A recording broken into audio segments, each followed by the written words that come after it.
Okay, in this podcast, I'm tasked with talking about the management of high-risk Parturients with medical disorders.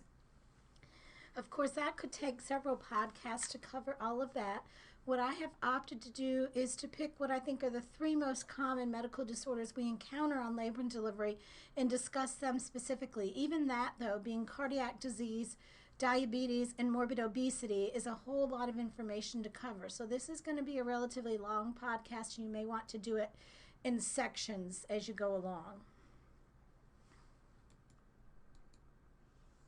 So, talking first about cardiovascular disease. First, we want to review briefly the cardiovascular changes of pregnancy, as those are particularly important when dealing with the cardiac parturient.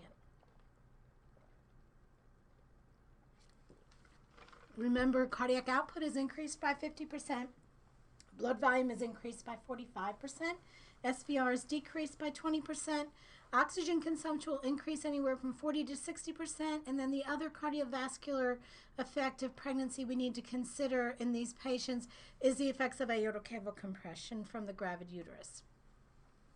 So, these cardiovascular changes, as I said, are particularly important in the patient with underlying cardiac disease.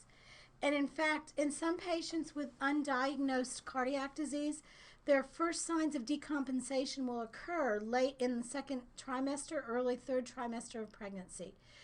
So some people have been diagnosed with a valvular heart disease they didn't know they had until they got pregnant. Others may have a cardiac diagnosis, but have been essentially asymptomatic until they reach this time in their pregnancy. And the reason that they will start to decompensate during this time is this is when you see the greatest rate of rise in blood volume and cardiac output during the pregnancy. If they get past that late second, early third trimester, then another time that they commonly will decompensate is during labor and delivery itself.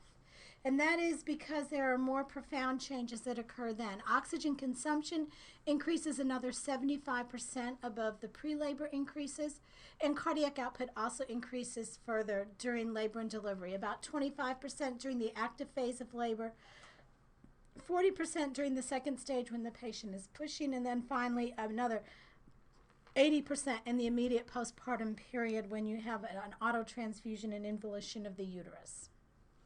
So let's first start with valvular heart disease in pregnancy.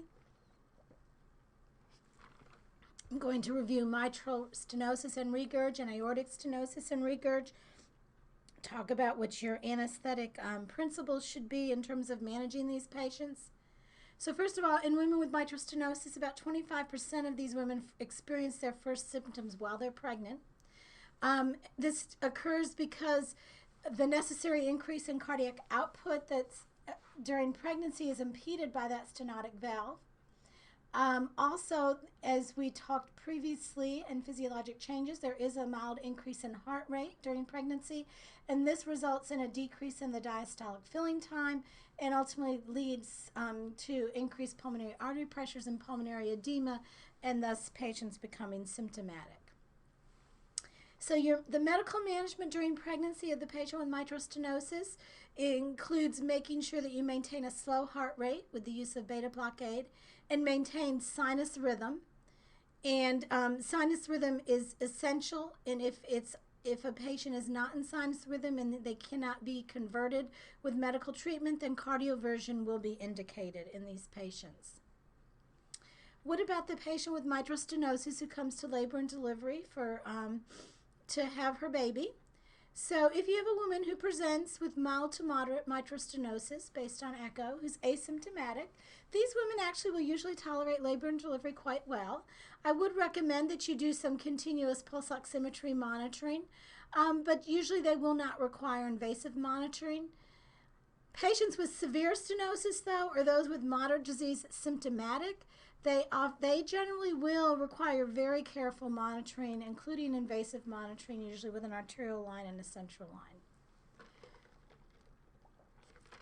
Your anesthetic goals in the patient with mitral stenosis are to maintain adequate filling pressures, to avoid fluid overload in order to prevent the development of pulmonary edema.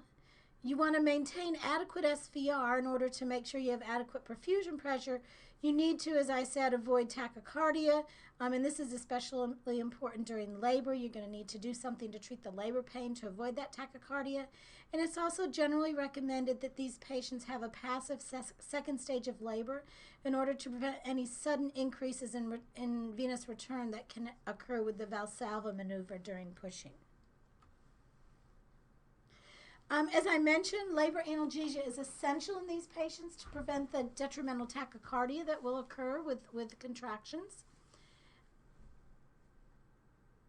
Epidural analgesia can be done in these patients or combined spinal epidural. You also want a dense block for the second stage in order to prevent that urge to push, because we talked about a passive second stage. If someone has an intense urge to push, you will not be able to prevent them from having that Valsalva maneuver. And also, since we're talking about a passive second stage, you're going to want to have a dense block to facilitate some sort of instrumental delivery via a vacuum or forceps. Combined spinal epidural can be an excellent analgesic for these patients. Initial early analgesia in labor can be done with just intrathecal opioid, and that results in no significant sympathectomy or drop in systemic vascular resistance. It doesn't require large fluid bolus, since another concern is overloading the patient and causing pulmonary edema. And then as labor progresses, you're going into late labor, transition, and then delivery, and the need for an instrumental delivery. You can slowly dose the epidural with local anesthetic. Other options for labor analgesia include just a straight continuous epidural analgesic with local anesthetic and opioid, or you could also consider a continuous spinal analgesic with a continuous spinal catheter where you dose primarily with opioid during labor, so you get excellent analgesia without any sort of significant hemodynamic changes. And then in the second stage and at delivery, you add some local anesthetic. As I mentioned, you need to avoid tachycardia, so if you're needing to treat any sort of analgesia, neuraxial analgesia-induced hypotension, phenylephrine is going to be your vasopressor of choice. Now, what about the patient with mitral stenosis who comes for cesarean delivery? Either a continuous epidural or continuous spinal technique is going to be preferred. I recommend that you avoid any sort of single-shot spinal in order to prevent any sort of precipitous drops in venous return and SVR. If general anesthesia is considered or needed, these patients, I would recommend a modified rapid sequence where you can more slowly induce your general anesthesia, and you most certainly will want to use something to blunt the short-acting medications such as remifentanil and esmolol would be good choices for blunting that response if you're going to do general anesthesia. Considerations for the woman with mitral stenosis in the postpartum period. This is a period of time when she's at particularly high risk for developing pulmonary edema due to the marked increases in cardiac output and venous return that occur. So it's been recommended that you actually consider maintaining your spinal or epidural analgesia for several hours postpartum. And what this does is that it allows, you don't sort of have a double whammy of an increase in venous return as your block resolves occurring at the same time as you have the increase in venous return that occurs in the immediate postpartum period as you have the autotransfusion and uterine involution. So this is something to consider, is to maintain epidural analgesia for several hours postpartum. And in those with severe disease who have invasive monitoring, you should keep that invasive monitoring on board for at least the first 24 hours after delivery. Now, what about mitral regurgitation in pregnancy? Well, actually, I much prefer to see on the labor and delivery floor a patient with a regurgitant lesion rather than a stenotic lesion, because, in fact, the physiologic changes of pregnancy are generally beneficial for patients who have regurgitant lesions. The decrease in SVR, the increased heart rate, those can be beneficial.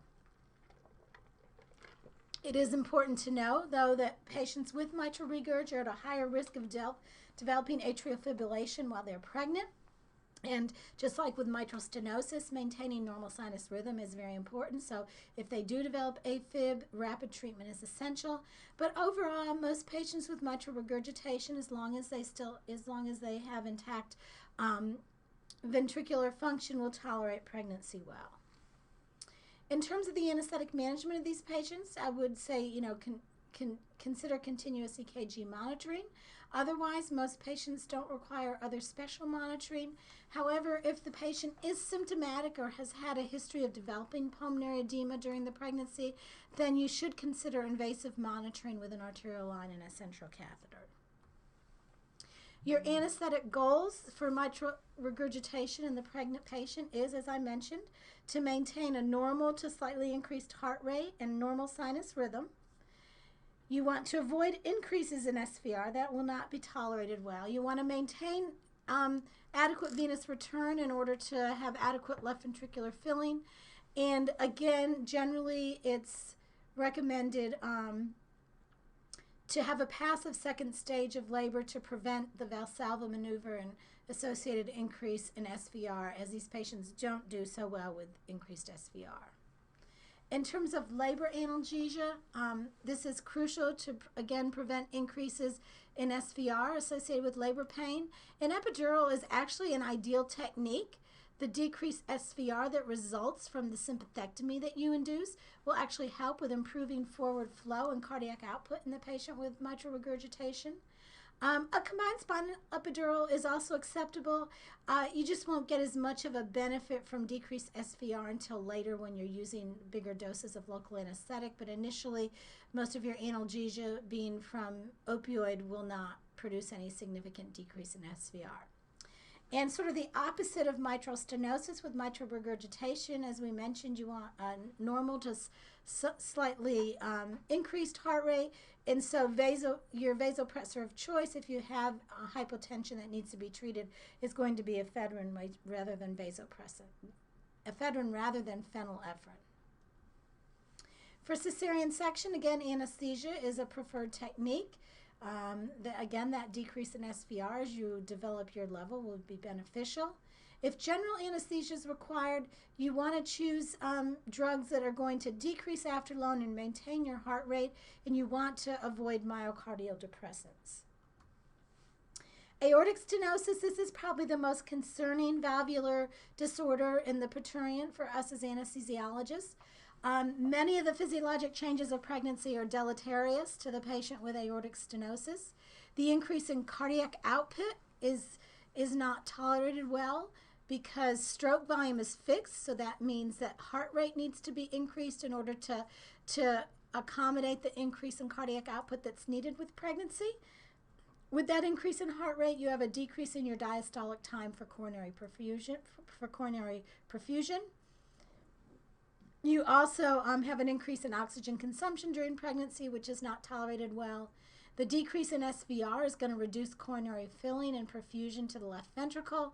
And combination of all of these things can contribute to an increased risk of myocardial ischemia in the Parturient with aortic stenosis. And during labor and delivery, this is an especially dangerous time for patients with this lesion because of the further increases in cardiac output that occur.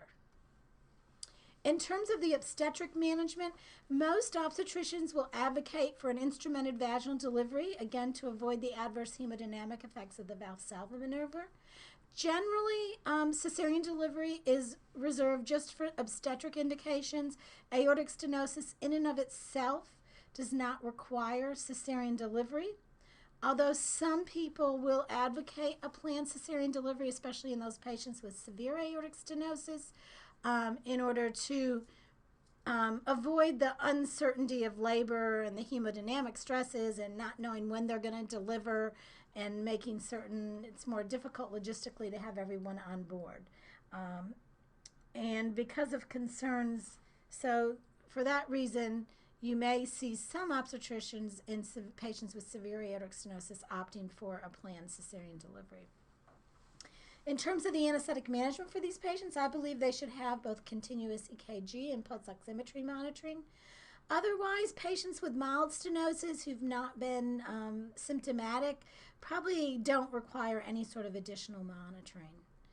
Patients, however, with moderate to severe disease, whether they're symptomatic, even if they're not symptomatic, they probably should have invasive monitoring with a central catheter and arterial line. And there have been data to suggest that aggressive hemodynamic monitoring does improve outcome in patients with aortic stenosis during labor and delivery. Your anesthetic goals in aortic stenosis include maintaining a normal heart rate, maintaining sinus rhythm. Understand that in these patients, the atrial kick contributes to about 40% of their cardiac output, so they will not do well at all if they're not in sinus rhythm, so you have to promptly treat any sort of dysrhythmias. In order to maintain adequate myocardial perfusion and avoid myocardial ischemia, you need to make sure that you maintain SVR. So if you're doing a neuraxial technique, you need to be very careful about slowly raising the level and not having rapid drops in SVR. You also, though, need to maintain adequate venous return in order to make sure you have adequate stroke volume to maintain that cardiac output. And, of course, you want to avoid drugs that are going to cause myocardial depression. So for labor analgesia in these patients, in the past, regional anesthesia was avoided. Many years ago, you were told to avoid it because of the deleterious effects of a decrease in SVR and venous return. And so it was advocated by some that essentially the first stage of labor be treated with IV opioids and the second stage of labor treated with a pudendal block. The problem with that is if you've ever seen a woman try to get through labor with just some systemic opioids, it's usually not very good pain relief. It's inadequate, and then that's going to lead to tachycardia due to inadequate pain relief, which is deleterious to these patients. And so we have reached over the last 20 years a point where the feeling is it's actually probably preferable to use some sort of regional anesthesia technique, provided you are doing it in a continuous technique, not like a single shot spinal, and that you're doing it with close monitoring, including the use of invasive monitors. So if you're going to provide epidural labor analgesia for the patient with aortic stenosis, what are some of the things you need to think about, or what should be part of your management plan? Well, you want to do judicious fluid loading, and that's part of having your central catheter to help guide that fluid loading. You want slow dosing of local anesthetic to avoid any significant decrease in SVR or venous return produced by the sympathectomy. I recommend that you add some opioid in order to decrease your local anesthetic requirements so you'll have less of those decreases in SVR or venous return. You need to quickly treat any sort of hypotension with IV fluids, and you do not want these patients, you want to maintain pretty much a normal heart rate, so you generally want to use phenylephrine as your vasopressor of choice. And I would suggest that when you're using epidural local anesthetics, consider using ropivacaine rather than bupivacaine due to the fact that it has less cardiac toxicity.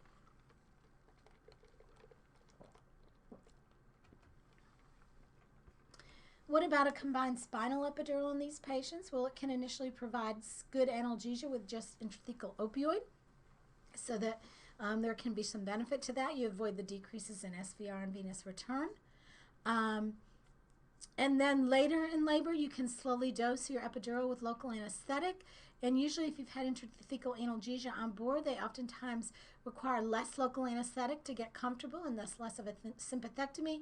The one issue with a combined spinal epidural, as with any patient, is until the intrathecal analgesia resolves, you have an untested epidural catheter.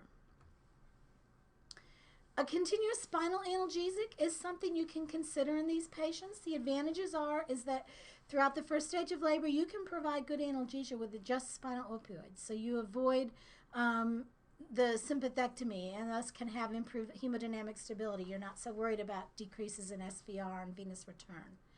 When you get to the second stage and delivery time, you can slowly titrate small doses of local anesthetic through that spinal catheter.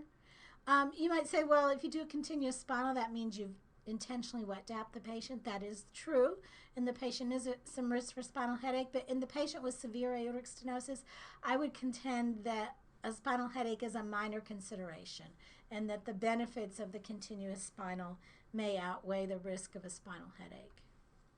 Now, what about the patient with aortic stenosis who comes for C-section? A continuous catheter regional anesthetic has been used in the past, continuous epidural. There have been case reports of it being successfully used. General anesthesia has also been successfully used in the patient with aortic stenosis who's going to have a cesarean delivery. The one thing that I would say is pretty much contraindicated is that of a single-shot spinal anesthetic in a patient with moderate or severe aortic stenosis, because the rapid drop in SVR that you can see with a single-shot spinal can be catastrophic. If you're going to do a continuous epidural or spinal, as I mentioned before, you still need to be careful in terms of your dosing, because you ultimately will have a decrease in your SVR and your venous return. And in fact, you'll have a greater decrease than if you're using a continuous spinal or epidural for labor analgesia, because you need a higher, more dense block. I recommend that you slowly titrate your local anesthetic while you're carefully monitoring the patient's hemodynamic status with those invasive monitors. You want to make sure that you do adequate fluid loading. That's essential to maintain that venous return. If you develop any hypotension, you need to rapidly treat the hypotension. So these are things that you need to do. But certainly one of the benefits of doing a continuous neuraxial technique is that you can avoid the risk of general anesthesia in this high-risk patient. As I mentioned before, though, there are some anesthesiologists who may prefer, in the patient especially with severe aortic stenosis, to avoid the concerns about a rapid drop in SVR when you attempt to do a neuraxial procedure, and they prefer to do a general anesthetic in order to prevent catastrophic hypotension. If you do general anesthesia in these patients, like any other parturient, they need aspiration prophylaxis. I'd recommend a modified rapid sequence induction with a more slow induction than you're used to with the bang, rapid sequence induction that we oftentimes do. Push drugs, intubate all within a minute. There have been reports of using a combination of etomidate and remifentanil successfully for induction of anesthesia in these patients. One of the key issues in the management, if you're going to do general anesthesia, is preventing tachycardia during laryngoscopy, during that stimulating time. So that is very important. Anesthesia maintenance, if you're going to do a general anesthetic, is going to be best achieved with the use of opioid and a low dose of volatile agent in order to minimize myocardial depressant effects. You just sometimes have to realize that what's best in terms of the anesthetic for the mother may not be ideal for the infant, but any sort of neonatal respiratory depression due to large doses of opioids for the mother can be managed quite well by a neonatologist. So you need to do the anesthetic technique that is best for the mom's hemodynamic stability, which will also be beneficial to the baby, and then just make sure that you have a neonatologist present to manage any sort of respiratory depression that could be associated with the use of that technique. In the postpartum period, this is another crucial time for the patient with aortic stenosis. You may see cardiac decompensation due to that marked about 80% rise in cardiac output. These patients require very careful observation with invasive monitoring for at least 24 hours. And in the patients with severe disease, I would recommend really probably close monitoring for up to 2 days after delivery. Again, excellent analgesia postoperatively after C-section is essential in order to avoid significant tachycardia. And then the last valvular lesion we're going to talk about is aortic regurgitation. Again, just like with mitral regurgitation, the physiologic changes of pregnancy can be beneficial. The decrease in SVR improves your forward flow, and the increased heart rate of pregnancy decreases diastole and therefore provides less time for regurgitation to occur. Patients with mild to moderate aortic regurgitation generally tolerate pregnancy quite well. Patients with severe disease who have compromised left ventricular function, they are really probably the only group of patients with aortic regurgitation who are not going to be able to compensate for the physiologic changes of pregnancy and will have decompensation during their pregnancy. In terms of the anesthetic management of the patient with aortic regurg, during labor and delivery, patients with mild to moderate regurg usually require no special monitoring. Nothing real special to do with those patients. Treat them like most of your other patients. Patients with severe regurgitation who do have left ventricular dysfunction or who've had a history of developing pulmonary edema, those are the few patients with aortic regurgitation who you would need to consider invasive monitoring to closely manage them during their labor and delivery. Your goals anesthetically for the patient with aortic regurgitation is going to be to maintain a normal to slightly increased heart rate. You want to prevent, you want small decreases in SVR, that's beneficial, but you don't want large rapid decreases in SVR because that could lead to left ventricular overload. Excuse me. So you want small decreases in SVR. That's beneficial. You want to prevent any large increases, in SVR, because that could lead to increases in left ventricular overload and pulmonary edema. So small decreases in SVR, or at the least maintenance of FCR, but prevent increases in SVR. Again, an instrumented delivery, if you're going to go for vaginal delivery, is usually preferred in order to avoid that Valsalva maneuver, which will have an associated increase in SVR, which, as we just mentioned, will not necessarily be tolerated well in those patients who have significant aortic regurgitation. Labor analgesia is essential in the patients with severe aortic regurgitation in order to prevent the increase in SVR that can develop in a patient with untreated labor pain. An epidural, really, just like with mitral regurgitation, can be ideal because it decreases your SVR to some extent, thereby improving your forward flow. As long as you avoid hypotension, and you can easily do that with slow dosing, you'll be fine. You want to maintain adequate preload. If you do have significant hypotension that needs to be treated, again, because you want to maintain a normal to actually slightly increased heart rate, your vasopressor of choice is going to be ephedrine. A combined spinal epidural, that was another acceptable technique for labor analgesia in these patients. If you have a patient with aortic regurg who's undergoing cesarean delivery, epidural is going to be your preferred technique. If you have a patient with left ventricular dysfunction as a result of the aortic regurgitation, then you will want to carefully manage your fluids and treat hypotension using your invasive monitors. If general anesthesia is required, again, generally recommend a modified rapid sequence induction with etomidate and an opioid. You want to maybe use a low dose of volatile agent supplemented with opioid in order to avoid any significant myocardial depression from large doses of volatile agent. So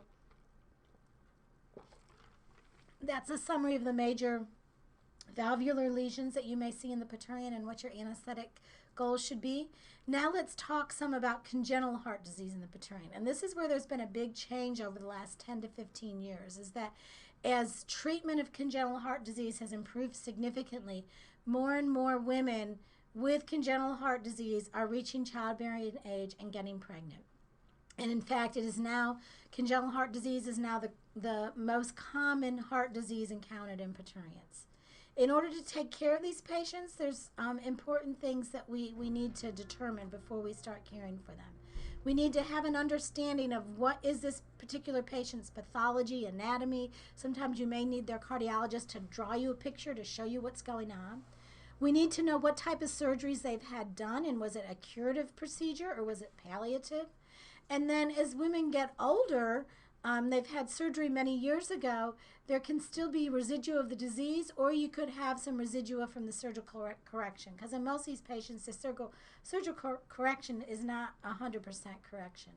So any of these patients with congenital heart disease, it's important that early in their pregnancy that cardiology get involved, and that they have echoes that document their function, and probably usually serial echoes as pregnancy progresses and there are greater physiologic changes, to see how they are dealing with these physiologic changes in terms of their underlying disease and their surgical repair. So in terms of the anesthetic management, we'll talk about a few of particular defects that we see. Probably the most common things we see are patients who present having had an ASD or a VSD. Those who've had a correction of an ASD or VSD who are essentially asymptomatic, they really don't require any special anesthetic considerations. If you have a patient who has a small residual ASD or VSD, usually they will tolerate pregnancy well and they won't require special monitoring.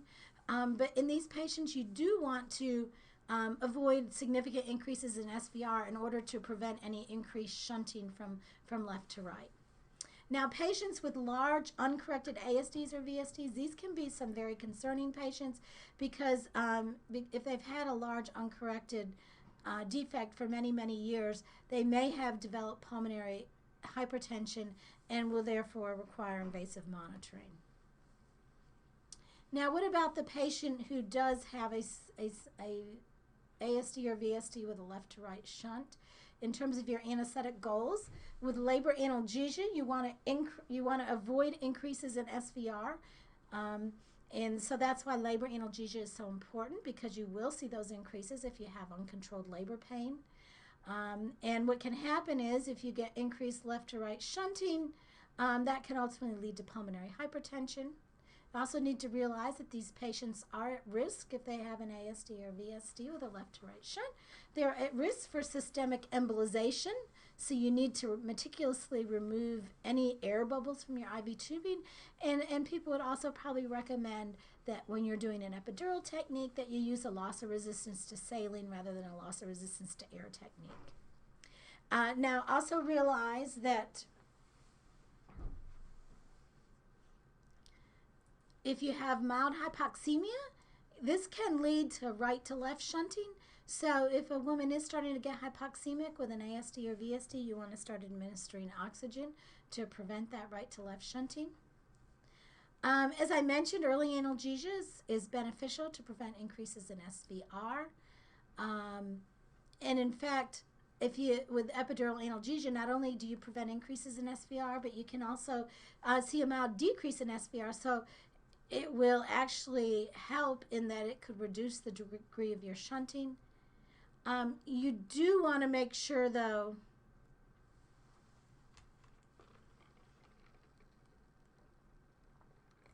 that you don't have a rapid decrease in SVR. So you want to titrate your neuraxial anesthetic slowly, because if you have a rapid decrease in SVR, this could actually lead to a reversal of your shunt. You could now have, instead of left to right shunting, a right to left shunt, and that would, of course, lead to maternal hypoxemia, which is also not going to be tolerated well by the fetus. Now, this leads us to Eisenmenger syndrome, and this is something you really don't want to encounter in a pregnant patient. And it's rare anymore because most people with current therapy, they get their VSD diagnosed early as a child and it's repaired. But Eisenmenger syndrome occurs when you have chronic pulmonary volume overload as a result of an uncorrected left to right shunt. And over several years, this chronic overload leads to pulmonary hypertension.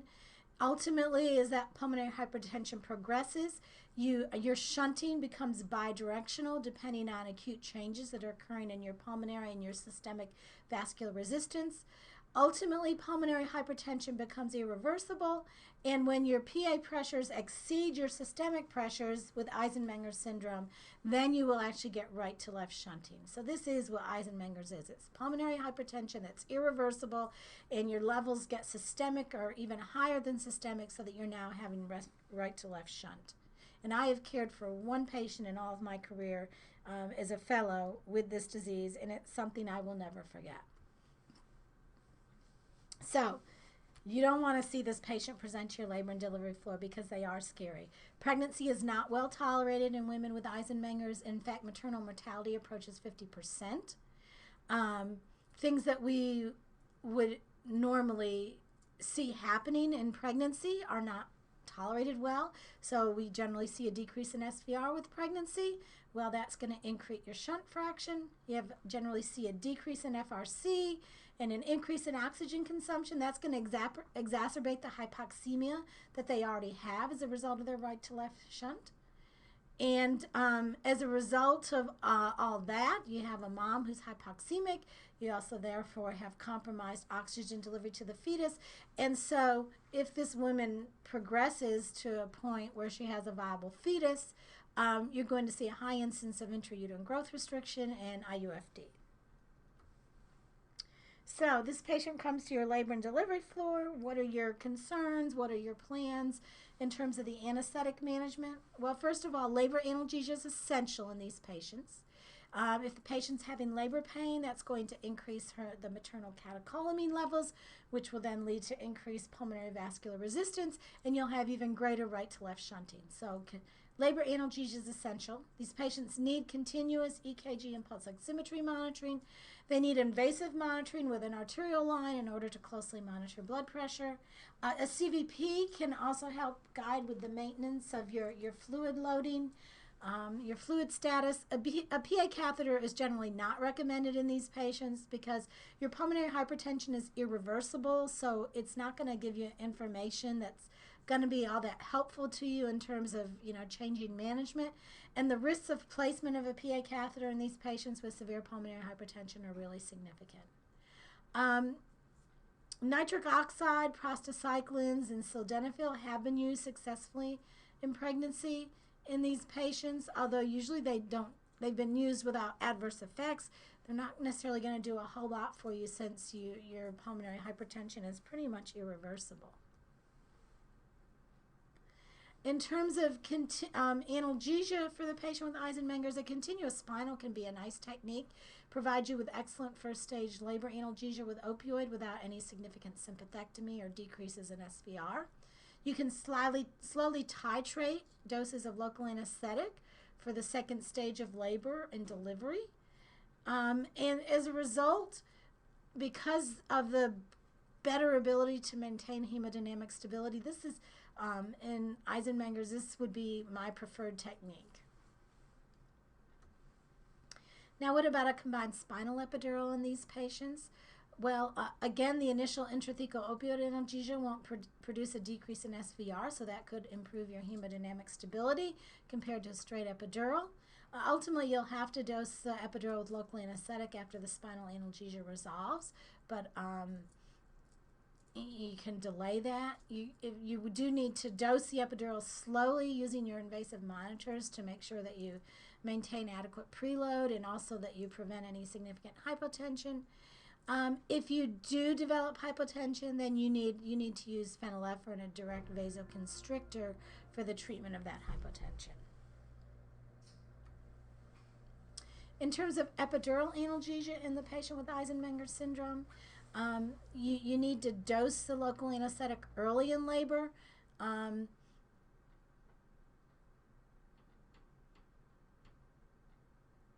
And generally, if you're using just a straight epidural, you're going to be using that epidural for a longer duration than with a CSC or a continuous spinal analgesia. So you're more likely to see a significant decrease in SVR due to that sympathectomy. So that's why a continuous spinal, where I can use for most of my labor, opioids without changes in SVR is my preferred, but if you're not comfortable with a continuous spinal or whatever, an epidural is an acceptable technique. There certainly have been reports of it being used successfully. You just need to understand that you should be using invasive monitors to manage your fluid status, and that you need to dose very slowly. So what about the patient with Eisenmenger's who needs a cesarean delivery? A continuous neuraxial technique is generally your preferred technique. Absolutely, you do not want to do a single-shot spinal anesthetic. It's contraindicated because of the possible rapid drop in SVR and therefore an even greater right-to-left shunting. If you can, you like to avoid general anesthesia in these patients. There's lots of disadvantages. You need in these patients, if you're going to do general anesthesia, you need to do a very slow, controlled induction, but you're trying to balance that with the fact that this is a pregnant woman with a full stomach and risk for aspiration. She'll need positive pressure ventilation, which is oftentimes not well tolerated in the patient with Eisenmenger's because of the decreased venous return associated with that. The other thing to realize is that if you get these women through delivery, it's not like you can sit back and breathe a sigh of relief, because in fact, the majority of deaths in pregnant women with Eisenmenger's occur in the postpartum period, both from myocardial failure. Also, these patients are at increased risk for thromboembolic events. That's a significant cause of death. So they need prophylactic anticoagulation. Once the risk of bleeding is subsided, they should all have scuds. And these are the types of patients that really need extended hemodynamic monitoring in the ICU. I would tell you that I told you I had one patient when I was a fellow that I'll never forget. We got her through her delivery, relatively stable, but then 2 to 3 days later, she died in the ICU due to right ventricular failure. Now, what about primary pulmonary hypertension in the pregnant woman? This is another one that you don't want to hear about, that you'd rather stay away from your labor and delivery floor. Again, morbidity and mortality are high in these patients. Much of your anesthetic management is going to be similar to that of the patient with Eisenmenger syndrome. Marfan syndrome is another disease that we oftentimes see in young adults, and it's particularly an issue in the pregnant patient. And the outcome of these patients and the way you manage them is dictated largely by their aortic root diameter, and so these patients need echoes, and essentially they need serial echoes throughout their pregnancy in order to see what's happening with the aortic root. Essentially, any woman with Marfan who has an aortic root that's greater than or equal to 4.5 centimeters is considered to be at increased risk for developing an aortic dissection during her pregnancy. So the anesthetic management of these women with Marfans and a dilated aortic root, beta blockade is essential. You want to maintain that throughout labor and delivery. So when she comes into delivery, even if she's MPO, you want to make sure she's continuing to get her beta blocker. Strict blood pressure control is essential. In order to minimize shear stress, you want to avoid any sort of sharp or frequent fluctuations in blood pressure. So you may actually consider arterial line monitoring in these patients. Generally, what's recommended, whether for vaginal delivery, epidural analgesia, or for cesarean delivery, epidural anesthesia, so that you can slowly dose the epidural and, again, avoid lots of fluctuations in blood pressure, which can lead to the increased shear stress. So that is, as quickly as I could, a review of the most significant cardiac problems you will encounter in the Parturient. Now I want to go on to even more common problem that we see on the labor and delivery unit, and that is diabetes. It is one of the most common medical disorders that you encounter in the pregnant population, both those with pre-existing diabetes and those who develop gestational diabetes. So who's at risk for gestational diabetes? First of all, anyone who's over the age of 30, anyone who has a family history of diabetes, patients who are obese, and patients who have a previous history of a macrosomic baby. There's various classifications used for diabetes during pregnancy. A1 and A2 are the ones that are gestational. A1 are those who are not receiving insulin. A2 are those who are. Diabetes class B is those, you can see here, I'm not going to read through this, but the higher the level of diabetes classification, the more likely these women and their babies are to have adverse outcomes of the pregnancy. So what are we concerned about with diabetes? Well, actually women with diabetes have compromised uterine placental perfusion. We worry about the development of DKA, especially in our pre-existing diabetics. With patients who get routine prenatal care, it is rare because the obstetricians are very good about being very closely monitoring and controlling glucose levels. However, the thing to understand in the pregnant woman is that you can develop DKA at a significantly lower glucose than you would expect in a non-pregnant patient. There have been reports of even developing DKA with a glucose as low as 235.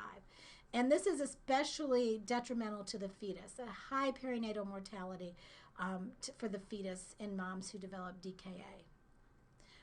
Also, diabetics, pregnant diabetics have a higher risk of developing gestational hypertension. What are some of the fetal problems associated with diabetes? Well, they have a reduced buffering capacity. Because of maternal hyperglycemia, as we talked about in our first podcast in terms of the physiology of the placenta, we have, very easy glucose transfer from mom to baby. So if mom has a high glucose level, then the baby seeds a high glucose level. The baby then makes insulin, so they develop hyperinsulinemia. And that results in increased fetal oxygen requirements. And then at delivery, when the baby's delivered, you still have the high insulin levels, but you no longer have that source of glucose from the mother, so you can have significant neonatal hypoglycemia. In women who are poorly controlled pre-existing diabetics, they have an increased incidence of congenital anomalies. It's also been shown that women who are diabetic may have slower fetal lung maturity. And without careful monitoring, you will see an increased incidence of IUFD and fetal distress. And in fact, in patients with diabetes, both gestational and pre-existing, they do much closer fetal monitoring as women get into the third trimester than in a non-diabetic in order to avoid cases of stillbirth. And also, diabetes is associated with an increased rate of fetal macrosomia, which then can lead to an increased incidence of birth traumas, shoulder dystocias, etc. It's important to understand insulin requirements and how they are affected by pregnancy. Insulin secretion is increased during pregnancy. As a result, during the first trimester, women who are pre-existing diabetics are prone to developing hypoglycemia. Now, even though insulin secretion is increased during pregnancy, as you get into the second trimester, you actually may see insulin requirements increase. The reason being that you have such increased levels of all the various hormones of pregnancy, which contribute to developing hyperglycemia. They are sort of like anti-insulin hormones. Peak insulin requirements in the pregnant women are at about 36 weeks. As us as anesthesiologists, it's important to remember that even immediately postpartum, insulin requirements decrease. So for instance, if you have a patient come to the operating room on an insulin infusion because they've had trouble with glucose control and they're monitoring very closely, clearly you don't want mom getting hyperglycemic significantly before delivery because then you're more likely to have a problem with neonatal hypoglycemia. But if she does have insulin running, once that baby's delivered, you want to turn that insulin off so that you're not dealing with a hypoglycemic mother. As I mentioned, the obstetricians aim for very tight control in pregnancy, because in early pregnancy, as I mentioned, if they're poorly controlled, there's an increased risk of congenital anomalies. In addition, maternal hyperglycemia leads to other problems for the fetus. It can lead to fetal hypoxia and acidosis, and as I already mentioned, neonatal hypoglycemia. You may see insulin infusions being used during labor.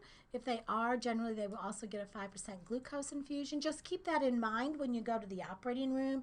If they have maintenance fluid going, we frequently just take it off the pump and open it up while we're dosing our epidural or whatever. Well, make sure you check that fluid, because if it's a glucose-containing solution, you don't want to be bolusing with that. And as I mentioned, once the baby's delivered, you want to discontinue any insulin infusion that's going. So what about the management of labor analgesia in the diabetic? Anything to know about that? Well, first of all, epidural analgesia can be beneficial in these patients. As we mentioned, that they can have a component of compromised uteroplacental perfusion. By providing good analgesia with an epidural, you decrease maternal catecholamine levels, and this can lead to improved uteroplacental perfusion. Also, with good epidural analgesia, it's been shown that you can have a reduction in maternal lactic acid production and ultimately a decrease in fetal acidosis.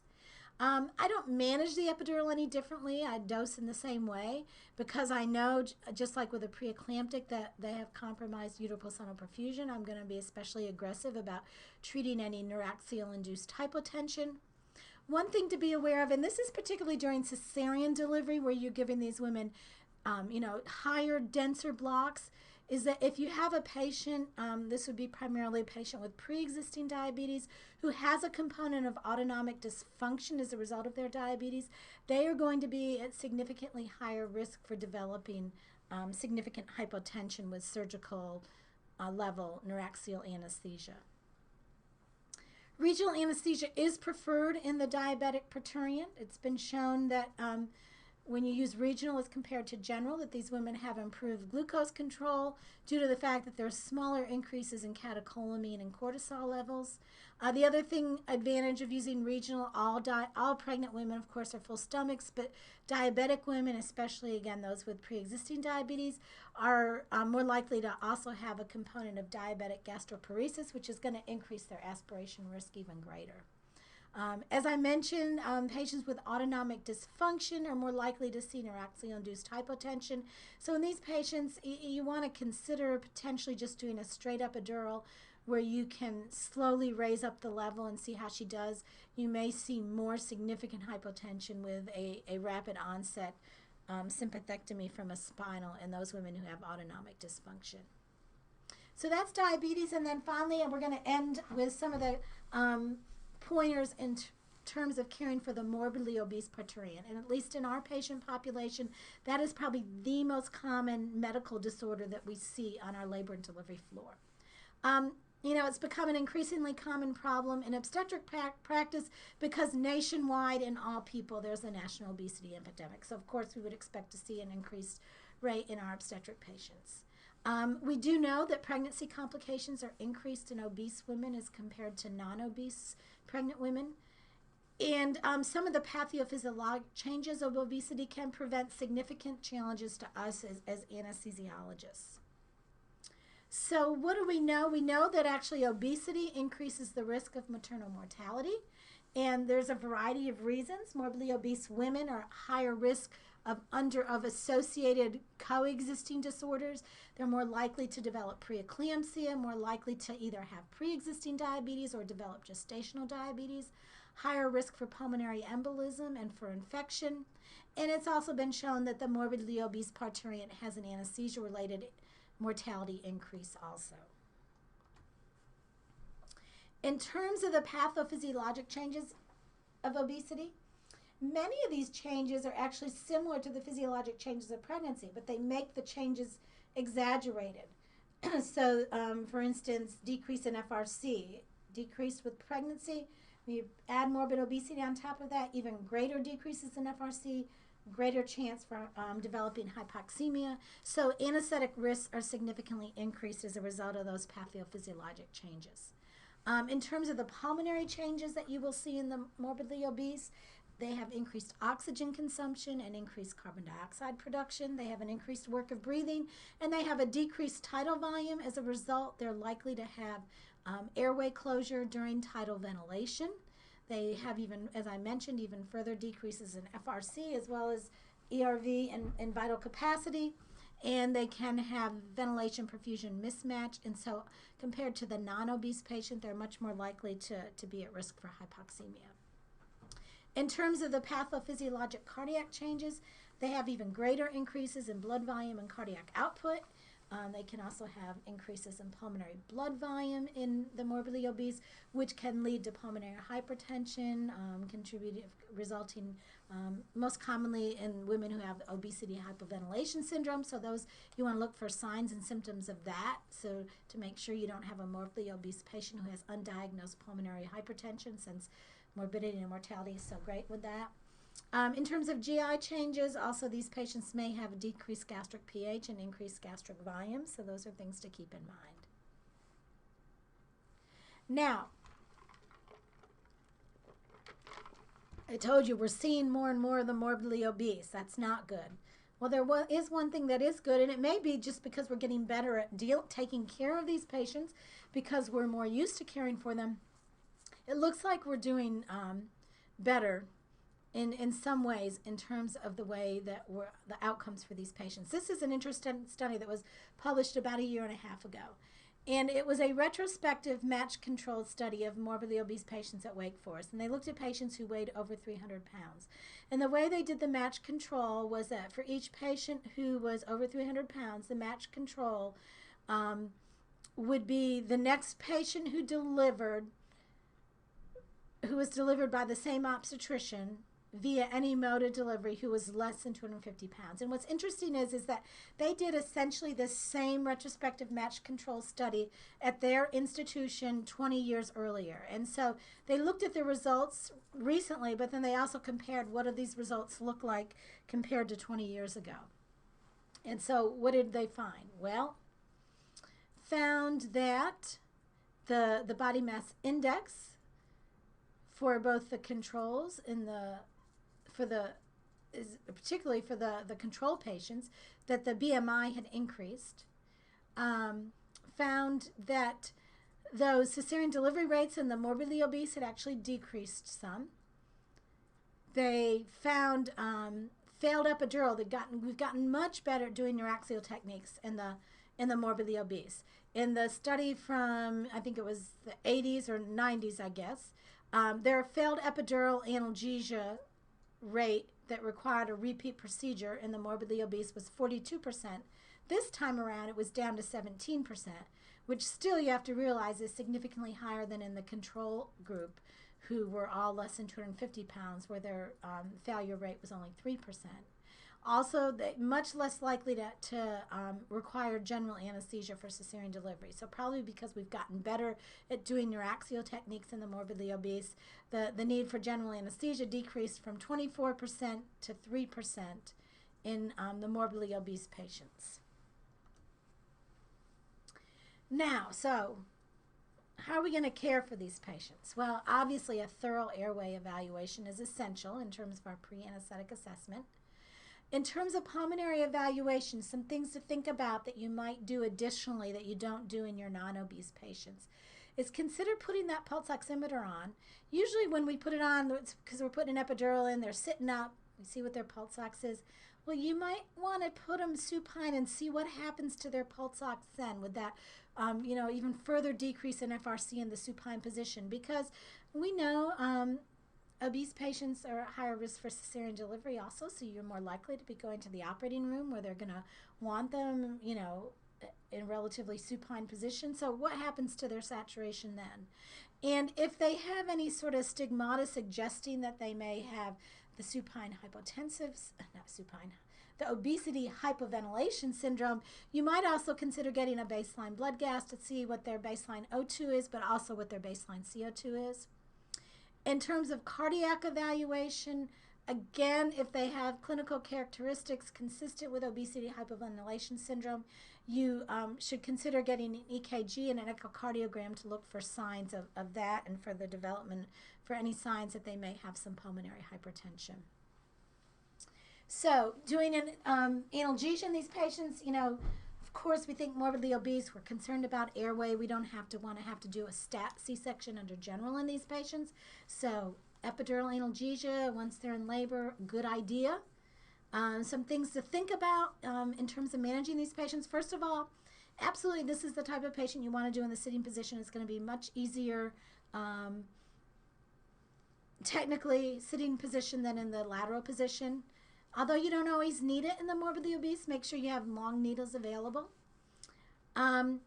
It's nice. You want to make sure you have a good functioning block, but it can be beneficial to not have a really dense block, to use a low concentration of local anesthetic with opioid, which is what we generally use for all of our patients here. But if they're needing top-ups, I would start with a lower concentration of local anesthetic and go up from there as need be, because it's definitely easier to care for these patients if they can help some with moving themselves around. So you want to avoid a dense motor block.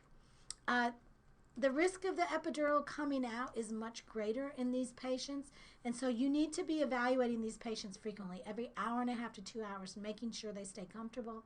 And with any patient you should, but especially with the morbidly obese patients, you need to have a very low threshold for replacing the catheter if there's any concern that it might not be functioning, so that you don't get yourself in a situation of emergency C-section, dose the epidural, it's not working very well, and now I've got to go off to sleep because there isn't time to replace the epidural. Now, one thing I'd like to make you aware of, and I've taught some of you this up on the unit, is sort of a trick to perhaps decrease the risk of your epidural catheter becoming dislodged, and that relates to securing your epidural catheter after it has been replaced. And what I would recommend is that you do not secure it when the patient is still in the sitting flex position. You certainly want her sitting back up, no longer flexed, and even greater if you feel like you can adequately protect the catheter and not get it pulled out, to actually wait until she has assumed the lateral position to secure the catheter. The reason for this is that we know that the skin to epidural space distance is greater in the lateral position. And so if you tape the epidural catheter in place, especially while she's flexed, but even while she's sitting, and then you secure it so it can't move with the patient, when she goes to assume the lateral position, the distance between the skin and the epidural space is now greater, but you've secured that catheter, so the catheter can't move inward with her, and so essentially the catheter can get pulled out a centimeter or so. There was a study that was done by Hamilton and others at Stanford several years ago, and found that in the morbidly obese patients, the catheter moved a mean of 1.3 centimeters when they went from the sitting flex position down to the lateral position, with the idea being that the distance is increased so that if you've already secured it, so ordinarily going to move about a centimeter, you now essentially, by securing it while she's sitting flexed, or even sitting probably to some extent, pulled the catheter out a centimeter. Especially important in this study was that maximum movement they saw in a morbidly obese patient was movement of 4.3 centimeters.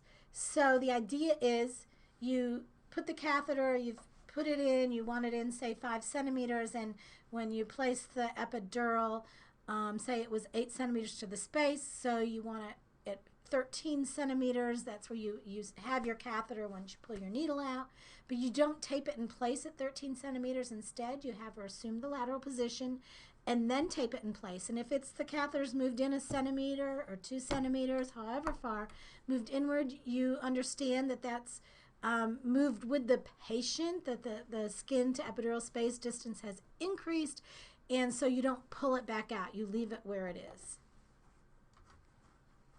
Now, another technique to consider in the morbidly obese patient is a continuous spinal analgesic.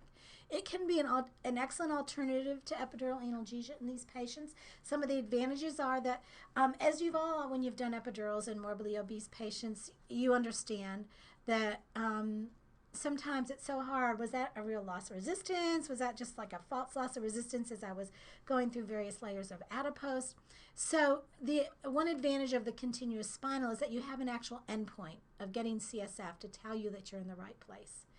The other thing is, as I mentioned, these patients are at higher risk for the epidural becoming dislodged during labor. And if you have someone that's been laboring for 10 or 12 hours and the epidural gets pulled out of the epidural space by a centimeter or two, you may not know for an hour or two after it's become dislodged that it's no longer in the space, because if they've had analgesia going for 10 or 12 hours, they're going to be comfortable until it's been an hour or two that nothing's been infusing into the epidural space. So you can more quickly identify a dislodged catheter and get it replaced if that happens. With a continuous spinal, again, through most of your labor, you can use primarily opioids, so you prevent any significant motor block. And then if you do go for cesarean delivery, you have a continuous spinal, you have a spinal anesthetic instead of an epidural, and as you know, you get a denser block with a spinal. And these morbidly obese patients, it's oftentimes a technical struggle. There's a lot more pulling and tugging, and so they may do better if they have a spinal rather than an epidural anesthetic. Now, what about doing a combined spinal epidural in a morbidly obese patient for labor analgesia? I generally will not use a CSC in morbidly obese patients just because I do not like that idea that I don't know for sure that my epidural catheter is working until the spinal opiate has worn off. I understand the studies will tell you that the risk of a failed epidural is less with a combined spinal epidural than with an epidural, and that is true. The data shows that. The difference, though, is that with an epidural, if it does fail, I know right away it's failed and I replace it. With a combined spinal epidural, I don't know the epidural's failed until the spinal analgesic has worn off, which could be 1 or 2 hours. And so if I really want a spinal analgesic, then I would suggest maybe doing a purposeful wet tap and continuous spinal catheter. Now, C-section in the morbidly obese. This makes us probably shudder even more than labor analgesia. So, things to think about is that we know that the morbidly obese have a higher risk of emergency cesarean delivery. Duration of surgery is longer. Blood loss is greater. Can be much more difficult in terms of patient positioning, also making sure they're on a bed that can maintain their weight. Aspiration prophylaxis is crucial. You're going to anticipate that you may have more technical difficulties with regional anesthesia. Likewise, the surgeons may have more difficulties. You might have a greater risk of difficult airway. Another thing to keep in mind is cephalad retraction of that panniculus. They like to tape it up as long as the patient tolerates that, fine. But patients may complain of respiratory compromise, and there have actually been case reports with large penises resting on the chest where there's actually been hypotension and cardiovascular collapse. And so that is something to keep in mind. And there's actually been case reports of doing upward retraction rather than cephalad retraction and avoiding those hemodynamic changes. Epidural for C-section is a preferred technique. The advantages are that you can titrate your dose, you can redose it as need be. Disadvantage is that there's a higher incidence of initial failure and you won't have as dense of a block as with a spinal. Single shot spinal, the one advantage to it in an urgent situation is it's a quicker technique than an epidural or even a continuous spinal. The disadvantages are you can't titrate the dose, and there's been some anecdotal data suggesting that you get exaggerated spread of your local anesthetic in the morbidly obese, so you may get a higher level than you expected. But even more concerning probably is that if the surgery is prolonged and you've done a single shot spinal and it's worn off, you don't have any choice but to convert to general anesthesia, which really is not what you want to be doing in a morbidly obese patient. Continuous spinal is another preferred technique. Less initial failures than the epidural because, as I said, you have your CSF as an endpoint that it's in the right place. Unlike a single shot spinal, though, you can titrate your dose while getting a denser block than an epidural. Disadvantage is that they may develop a spinal headache. But again, just like continuous spinal in the patient with severe cardiac disease, I would say that the benefits many times will outweigh that disadvantage.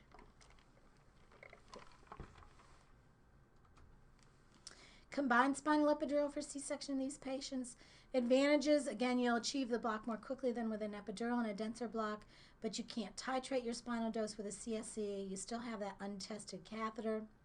The other thing to understand in terms of technical issues is that if you need to use the long epidural needle, then your spinal needle will not be long enough to reach the dura. So if you have to use the long epidural needle, you won't be able to do a CSE. There are out there on the market, I guess, some extra long CSE kits that have a longer epidural needle and spinal needle, but we don't have those available here at UK.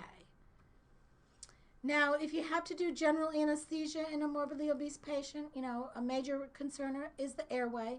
These patients are going to be probably at higher risk for aspiration and difficult intubation. They're also going to be more difficult if you can't intubate in terms of mask ventilation. And because of an even greater decrease in FRC and even greater increase in oxygen consumption, they are going to become hypoxemic more quickly than a non-obese patient. So those are all issues in terms of the airway when you do a general anesthetic. Clearly, if you're doing a general anesthetic, these patients need aspiration prophylaxis. You have to do a careful airway exam, even in an emergency situation. And if you think that this is going to be a difficult intubation, do not get yourself pushed into doing a rapid sequence induction. Instead, you need to have another plan to go with. Have your difficult intubation cart there. If you think that you can get her intubated with a glide scope, then go ahead and do your rapid sequence induction, use the glide scope. But certainly have in the back of your head what you're going to do if you're unable to get the patient intubated. And so that is sort of a summary in a little over an hour, I guess, of some of the most common medical disorders that we'll see in our Parturients and how to manage these patients from an anesthesia standpoint.